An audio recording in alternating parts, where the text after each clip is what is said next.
Halo teman-teman sekalian, di video ini kita akan membuat satu model machine learning yang tujuannya untuk memprediksi risiko diabetes dan satu dataset. Dan di akhir video, kita akan melakukan tes ke model yang udah kita buat dan kita akan melihat seberapa akurat model yang udah kita buat. Nah, jika kalian penasaran, tonton video sampai akhir dan tanpa berlama-lama lagi, mari kita mulai.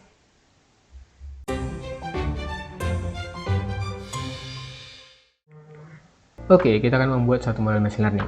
Tapi sebelum itu kita harus tahu dulu nih, langkah-langkah apa sih yang perlu kita lakukan biar nggak keliru nanti di proses pembuatan. Di sini kita bakal melakukan beberapa langkah, yaitu import data, atau kita ngambil dataset untuk kita jadikan acuan. Selanjutnya kita lakukan data understanding, kita harus pahami datanya. Terus kita lakukan cleaning data, kita harus membersihkan data seperti data-data yang duplikat, atau data-data yang hilang dari satu elemen. Selanjutnya kita melakukan preparation data atau mempersiapkan data mentah menjadi data yang siap untuk dilakukan modeling dan evaluation ini. Oke, dari sini kita dapat gambaran kan langkah-langkah yang kita buat. Selanjutnya kita perlu algoritmanya. Nah, di sini kita pakai 4 algoritma, yaitu decision tree, random forest, k-nearest neighbor, dan supervector machine. Dari keempat ini, kita bakal memilih satu aja algoritma yang memiliki nilai akurasi. Karena di sini kita pakai klasifikasi, kita bakal pakai akurasi, yaitu nilai akurasi yang paling tinggi dari 4 algoritma ini, itu bakal kita pakai untuk pembuatan model. Nah, bila perlu, kita akan melakukan hyperparameter tuning untuk mendapatkan akurasi yang lebih maksimal, gitu. So, langsung aja kita ke code editor. Oke deh, kita udah masuk nih ke code editor kita. Tapi sebelum itu, kita perlu beberapa library Python untuk membuat model. Nah, di sini kita perlu pandas, numpy, seaborn, matplotlib, dan beberapa tools dari library scikit-learn seperti configuration matrix, accuracy score, classification report, dan 4 algoritma yang bakal kita pakai nih. Kita juga butuh train test split untuk nanti kita lakukan splitting data. Ini kita butuh standard scaler untuk algoritma SVM nanti. Oke, langkah pertama kita perlu import data. Kita ambil data dari directory kita. Kita lihat nih, ada orang ganteng. Kita open. Kita lihat nih. Oke, data udah terupload ya. Pertama kita lakukan import data. Caranya gini. Kita buat variabel namanya df yang mewakili data frame. Dalamnya kita buat pd read. Oh, ini ada nih, mulai canggih ya. Nah, di sini kita buat namanya sesuai dengan nama file yang udah kita upload tadi. Oke, terus kita buat apa ya? Kita buat ini aja, index call 0. Nah, tinggal kita tampilkan. Oke deh, berarti di sini data kita udah sukses tertampilkan di layar. Selanjutnya, kita bakal melakukan yang namanya itu adalah langkah kedua, data understanding. Nah, di sini kita bakal mengulik lagi nih lebih jauh. Data kita itu tentang apa sih gitu, atau bisa aja kita buat gini, kita klik 2 kali. Nah, inilah data kita, data dari diabetes.csv. Nah, mana sih? Oke, jadi di sini kita bisa ngambil beberapa kesimpulan, kayak misalnya hasil itu hanya ada dua hasil, yaitu 1 dan 0, atau terkena diabetes atau enggak. Dan itu semua didapat dari penggabungan beberapa kolom ini, kayak kehamilan, glukosa, tekanan darah, ketebalan kulit, sampai ke umur. Nah, diabetes pedigree function ini itu nilai untuk pengaruh gimana ya, pengaruh penyakit keturunan. Nah, diabetes ini kan penyakit keturunan nih. Nah, itu dikasih nilai berapa nilai untuk penyakit keturunan diabetes ini gitu. Jadi di sini untuk misalnya nih orang pertama nih kan, dia ada di 0,627. Kalau digabungkan dengan elemen lain atau kolom lain, dia bakal menghasilkan nilai yang positif. Tuh, dari situ kan kita udah dapat nih, oh berarti ini tentang hasil diabetesnya itu tentang kena diabetes atau enggak gitu. Di situ udah dapat kita, ini masuk juga ke data understanding. Kita udah tahu apa isi dari diabetes.csp itu. Selanjutnya kita mau tahu apa ya lagi ya, kita mau tahu barisan kolomnya lah. Kita mau buat komen gini, mengetahui banyak baris dan kolom. Caranya kita pakai df dot shape, kayaknya shape ya, shape. Yap, oke. Jadi kita tahu nih ada 768 baris dan ada 9 kolom. Banyak ya data kita ya. Selanjutnya kita mau lihat informasi, mengetahui informasi seputar statistikanya. Ini kayak kita mau lihat rata-ratanya berapa, terus mau lihat standar deviasi itu berapa. Oke, kita pakai df.describe. Kita lihat. Oke, kita lihatnya. Dia ada semua rata ada di 768 nih. Berarti dia punya 768 baris sama rata semua kan sampai ke hasil. Berarti nggak ada data yang hilang nih. Selanjutnya meannya di sini udah bisa kita ambil kesimpulan juga kalau maksimal dari kehamilan itu ada di 17, nilainya itu ada 17. Maksimal glukosa itu ada 199 dan umur maksimal itu ada 81. Nah, umur paling tua di data kita itu ada 81, panjang umur. Oke, tapi hasilnya itu ya maksimalnya 1, minimalnya 0. Karena cuma 01 aja kan. Oke. Udah dapat juga kita beberapa info dari sini. Selanjutnya kita bakal melihat perbandingan berapa banyak orang yang kena diabetes dan berapa banyak orang yang nggak kena diabetes. Cara gini, mengetahui perbandingan gimana sih dengan diabetes dan dengan non diabetes. Cara itu kita buat df kurung siku hasil, karena ya di hasil itu yang bisa kita tahu berapa banyak orang yang kena diabetes atau enggak. Kita buat value counts. Dah, kita lihat nih.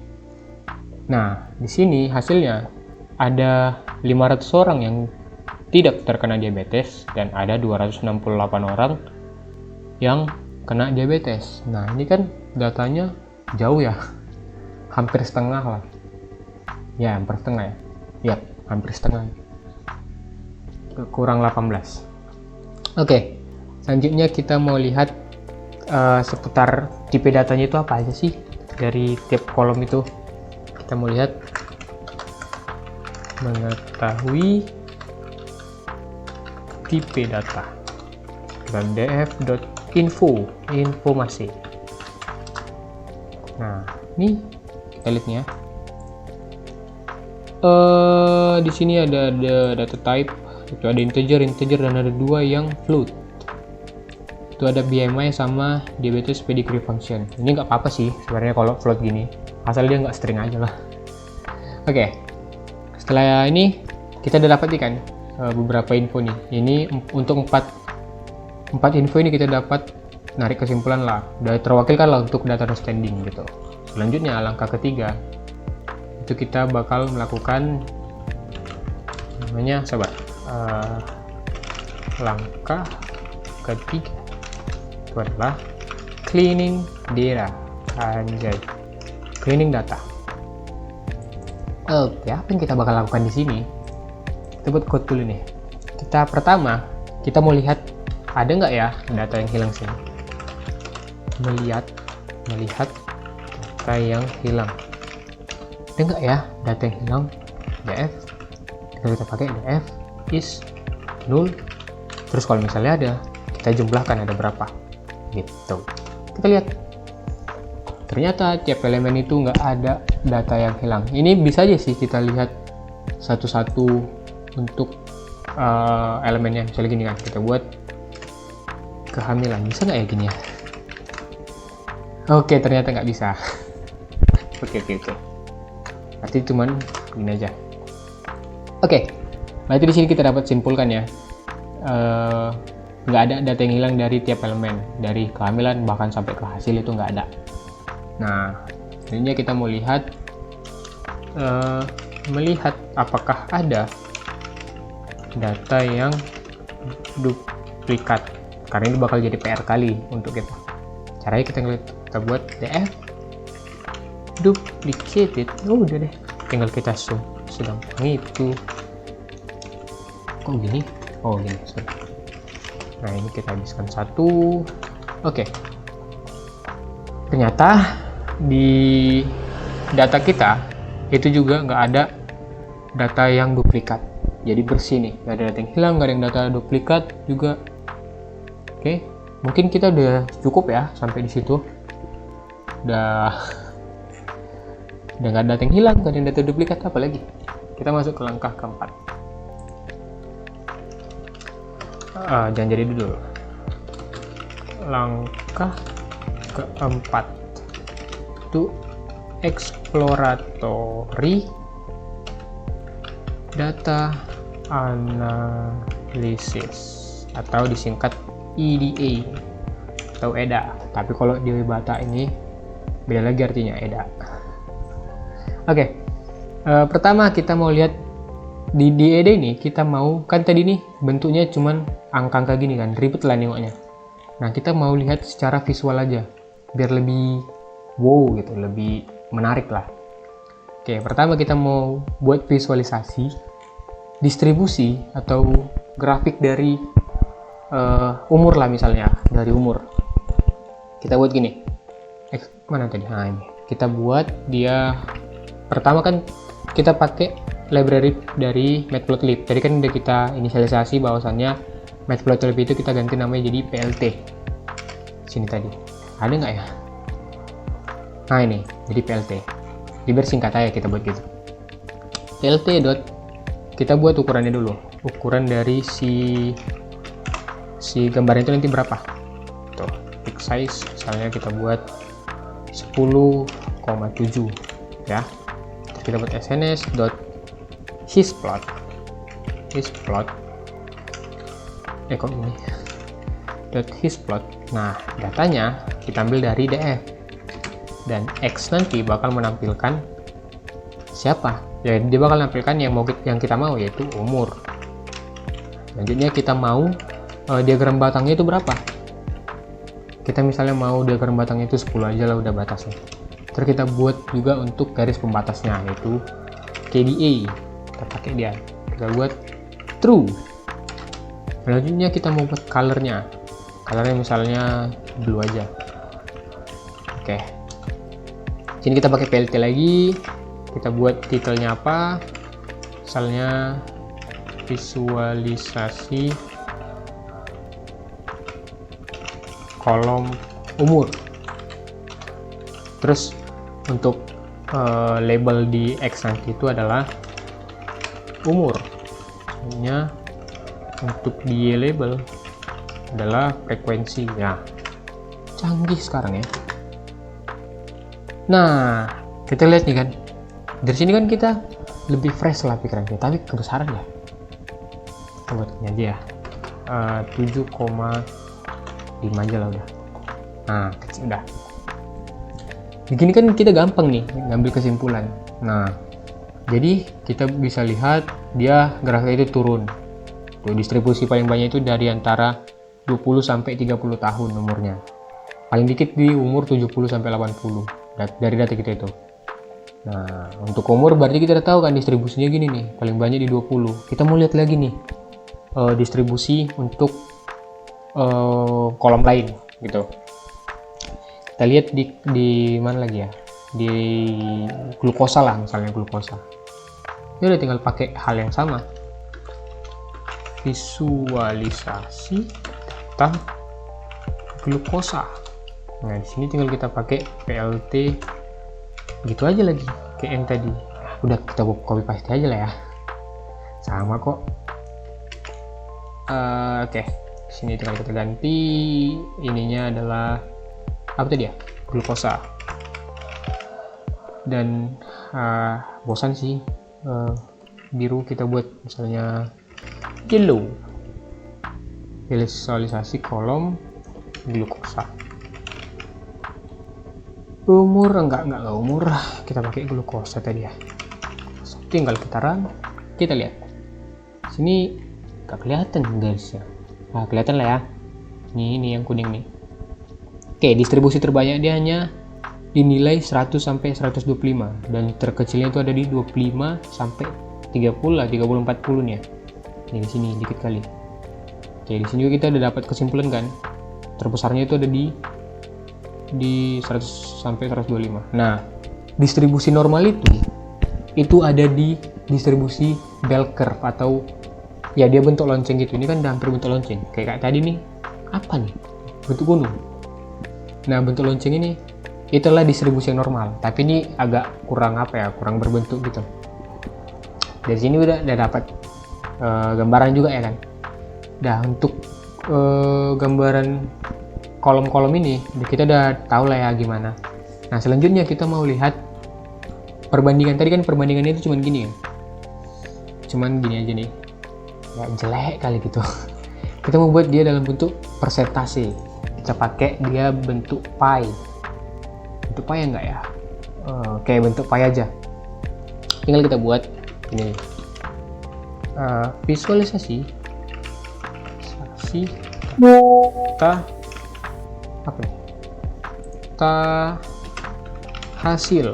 Nah, sini tinggal kita pakai gini, kita buat figure. Ntar ini betul nggak ya?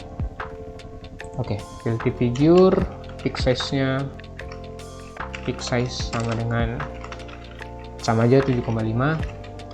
Di sini kita buat sns.set palette.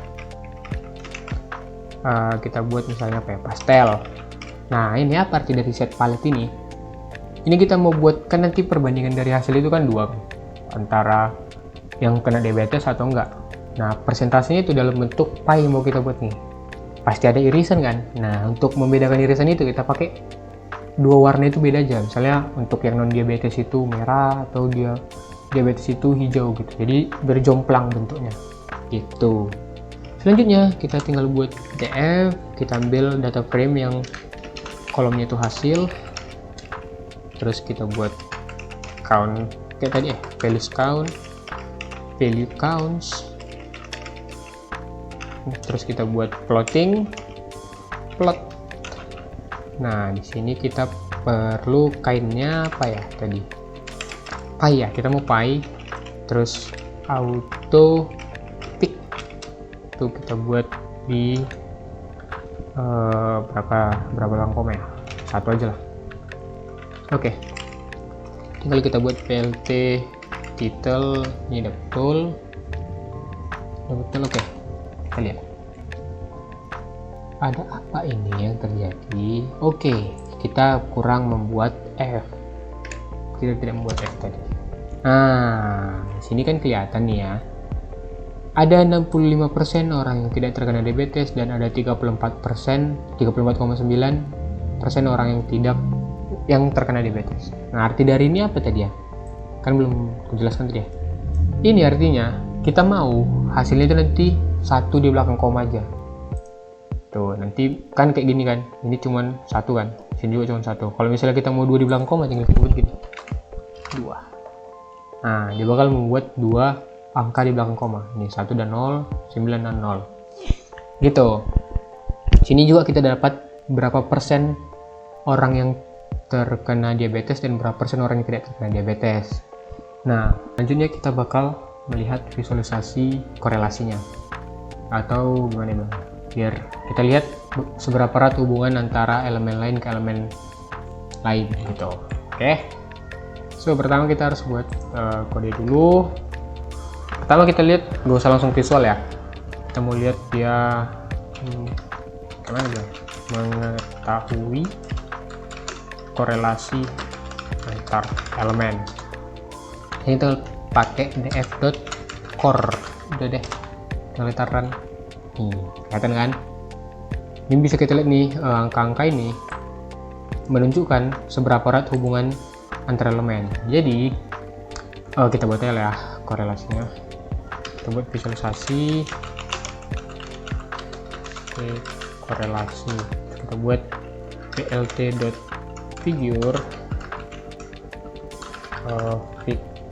Size-nya itu kita buat dia 7,5. Terus ini udah pas ya, tapi kita nggak usah pakai anode. Ini aja ya dengan getaran. Nah, di sini ketentuannya gini, semakin dekat ke satu itu hubungannya semakin erat atau semakin berhubungan lah, itu bilangnya ya.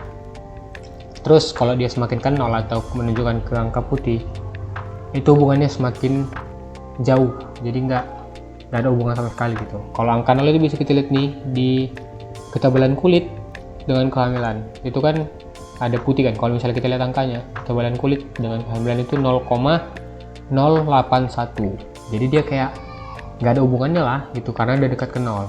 Nah, for your information lagi, karena sini nggak sampai -1 ya. Nah, jadi gini, sebenarnya kalau dia dekat ke 1 itu kan dia hubungannya erat. Nah, kalau dia dekat ke -1 juga itu hubungannya erat juga. Misalnya ada -0,95 atau -0,70, itu bisa dibilang juga erat hubungannya itu, karena dia dekat ke -1. Dia bakal jauh hubungannya kalau misalnya dia dekat ke angka 0. Jadi intinya dia bakal dekat ke 1 dan dia bakal dekat ke -1. Itu adalah hubungan yang erat gitu, bisa dibilang ya. Kalau misalnya dia dekat ke 0, itu berarti hubungannya jauh. Nah, dari sini kita bisa ambil kesimpulan kan, berarti ada yang hubungannya ke hasil itu apa ya, yang paling berhubungan ke hasil itu ada ini nih, glukosa berapa? Glukosa apa nih? Glukosa 0,46 nih, tapi kurang bagus ya hubungannya itu, korelasinya tuh. Jadi di sini bisa kita lihat glukosa yang paling tinggi ya. Nah, dari hasil ini kita bisa tahu nih apa aja yang paling berpengaruh ke hasil gitu. Jadi misalnya kehamilan cuma segini kan, berarti dia kurang berpengaruh ke hasil. Jadi berarti kalau misalnya kita lihat nih, belum nggak ada yang condong kali, nggak ada yang gimana bilangnya, nggak ada yang terlalu tajam warnanya. Berarti orang ini semua atau elemen-elemen ini semua itu harus terpenuhi baru mendapatkan hasil yang pas gitu. Itulah intinya tentang korelasi.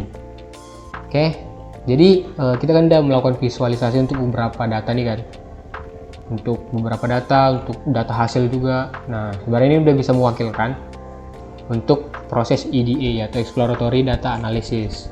Selanjutnya kita masuk ke langkah berapa nih? Langkah kelima. Langkah kelima itu adalah dokumentasi dulu. Langkah kelima itu adalah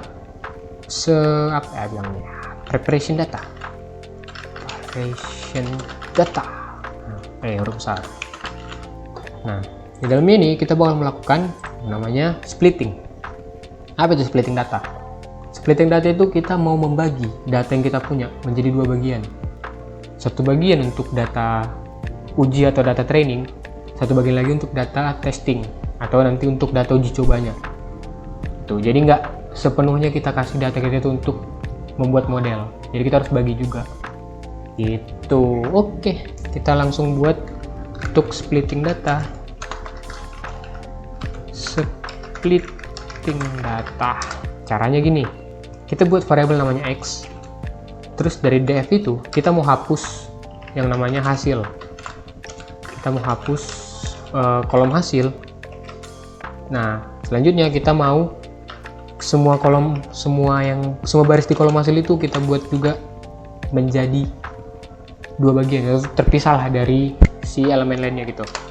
Nah, tapi setelah kita pisahkan gini kan, setelah kita hapus dari X, nanti kalau misalnya kita tampilkan X, dia kan cuma menampilkan semua elemen kecuali hasil kan. Nah, kita mau hasilnya ada juga.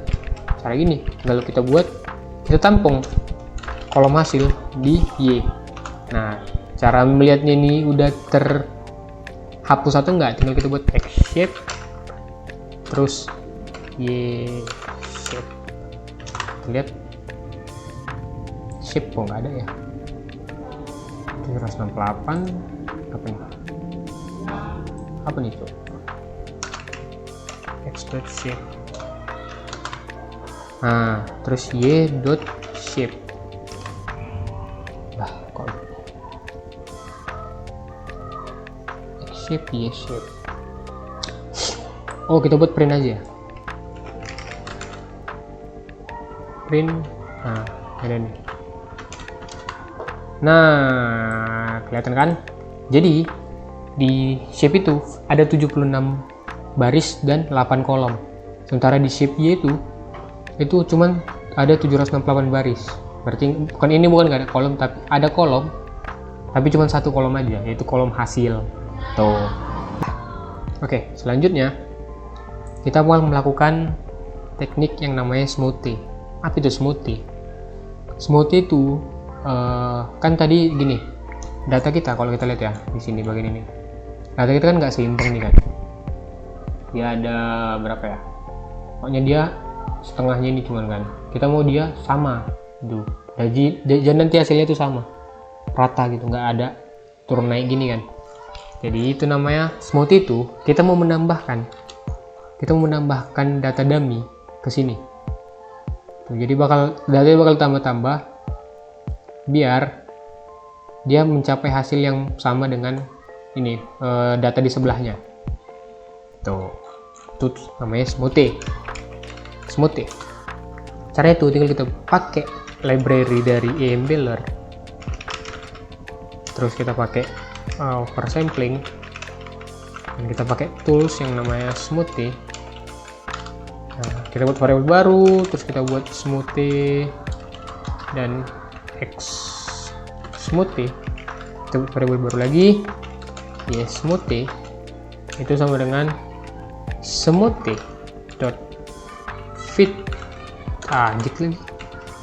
fit with sample ya X, Y, bakal di resample X sama Y nya. Oh, udah deh, tinggal kita run.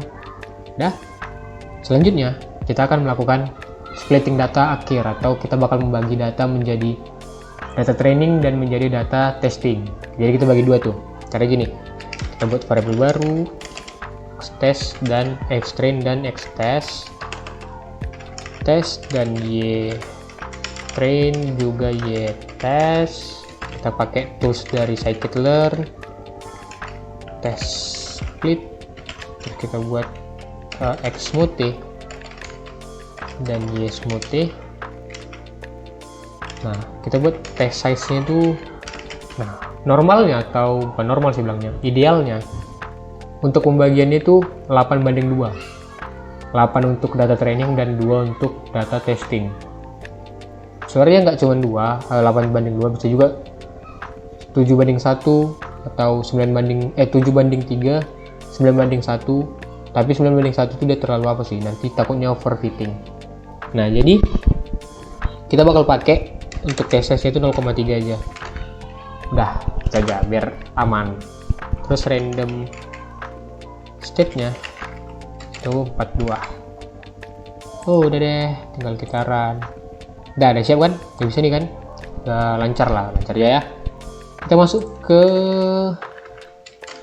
langkah ke-6, yaitu modeling and evaluation. Nah, di sini kita bakal melakukan modeling pakai 4 algoritma itu yang udah kita bahas tadi di awal video. Yang dimana 4 algoritma itu kan tadi decision tree, random forest, KNN, dan SVM. Pertama kita bakal pakai dia decision tree untuk melakukan modeling. Oke. Algoritma decision tree. Cara gini, kita buat DT, dan DT itu kita ekspresikan dengan decision tree classifier. Mana nih? Decision tree classifier, dan kita fitting untuk DT-nya, fitting X. train train. Nah, setelah kita fitting gini, sebenarnya udah jalan, tapi kita langsung mau lihat prediksi, atau bukan prediksi sih, atau gimana sih, kita mau lihat skornya berapa, skor akurasi itu berapa langsung ya. Cara gini, kita buat prediksi dulu, pred, kita buat variabel pred namanya pred, nggak sampai gitu, ini aja susah nanti gitu. Mana pred, dengan kita buat dt.predict untuk x-test. Nah, jadi setelah tadi kita buat training di sini kan, setelah kita buat training, kita mau lihat akurasi pakai data test. Jadi setelah kita tes itu akurasinya berapa gitu. Setelah kita tes, kita lihat akurasinya berapa. dt sama dengan akurasi skor dari test dan pred. Selanjutnya kita bakal run aja. Kita buat dulu gini, classification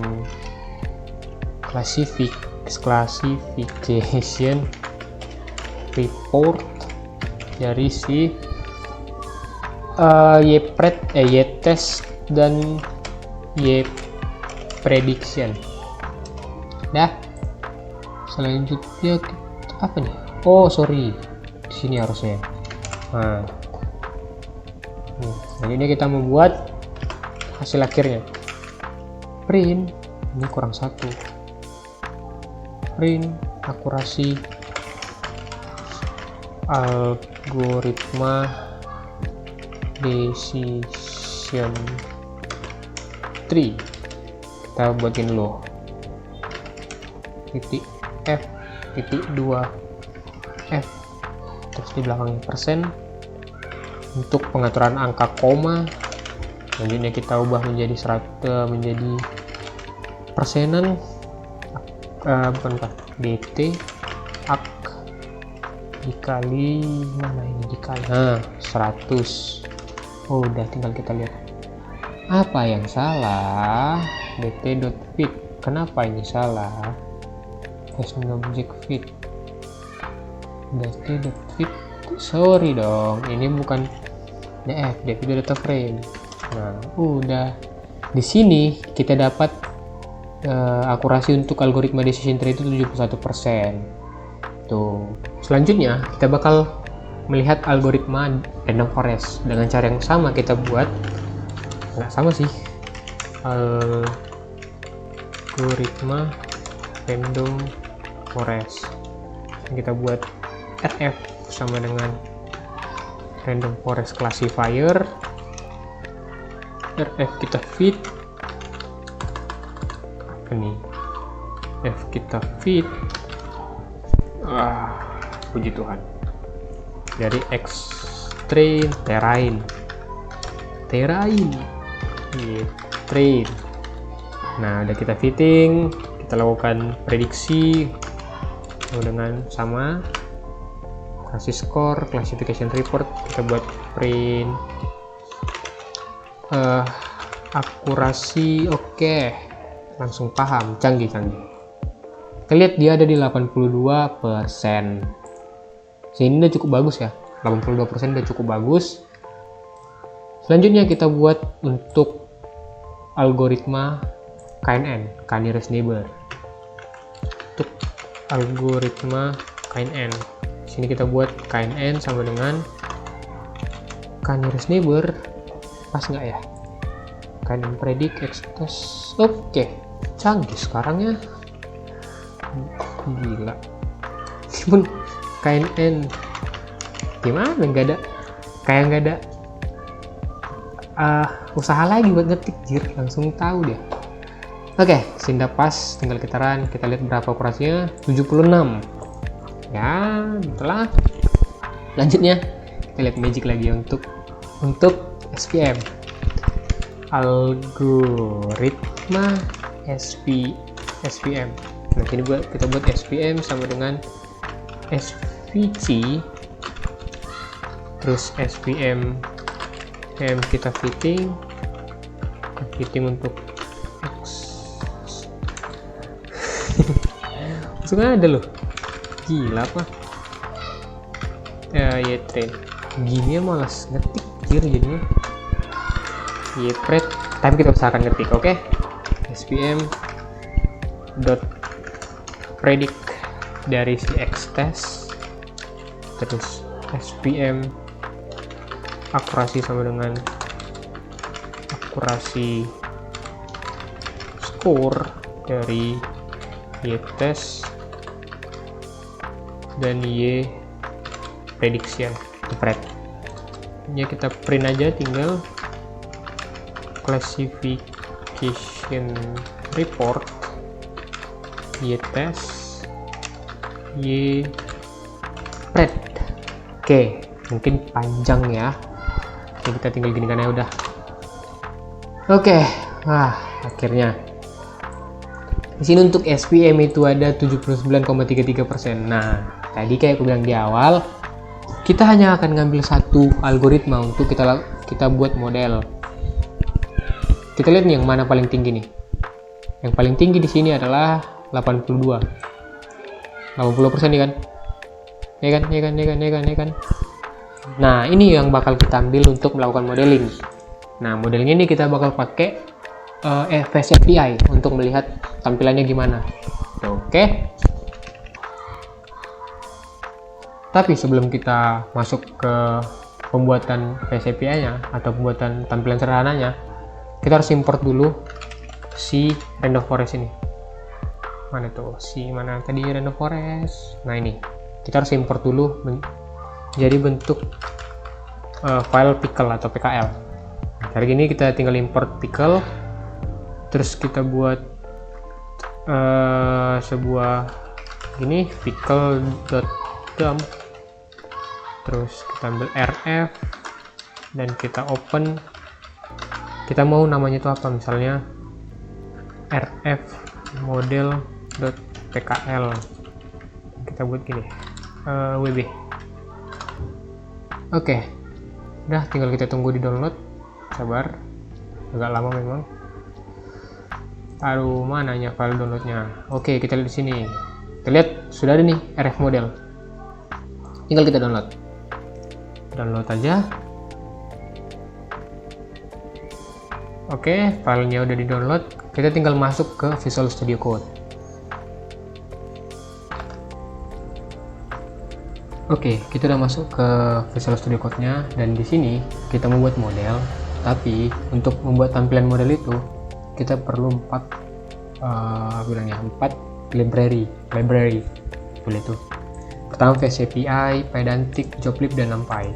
Oke, kita perlu 4 API ini untuk membuat tampilannya. Nah, selanjutnya kita akan membuat tampilan, tapi mungkin source code-nya bakal panjang dan bakal memakan waktu. Mungkin nanti bakal saya percepat. So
Oke, di sini kita udah selesai untuk membuat kodenya. Sekarang kita bakal running. Kita lihat hasilnya gimana. UV Core main app will load. Ini cara untuk menampilkan tampilan sederhana yang udah kita buat. Tinggal kita masuk ke link yang dikasih. Kita lihat, yang agak ngelek, sabar ya. Oke, kenapa masih kayak gini? Karena kita perlu masuk ke bagian docs-nya. Nah, disinilah kita uji coba. Kita uji coba pertama kali itu ke inilah, ke data yang ada nih. Ini misal kita ambil data yang ini kan.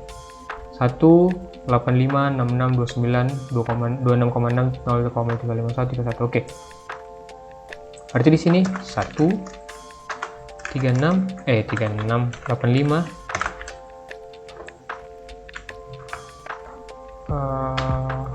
kenapa nih? Oke, agak error tadi ya. Oke, sini 86 tadi kan, terus ini 66, ini 29, sorry, ini 26,6, dan di sini 0,351 dan umurnya ada 31. Kita lihat hasilnya. Yap, ternyata dia adalah non diabetes sesuai dengan apa yang ada di sini. 0, berarti dia 0 kan? 0, berarti itu artinya non diabetes.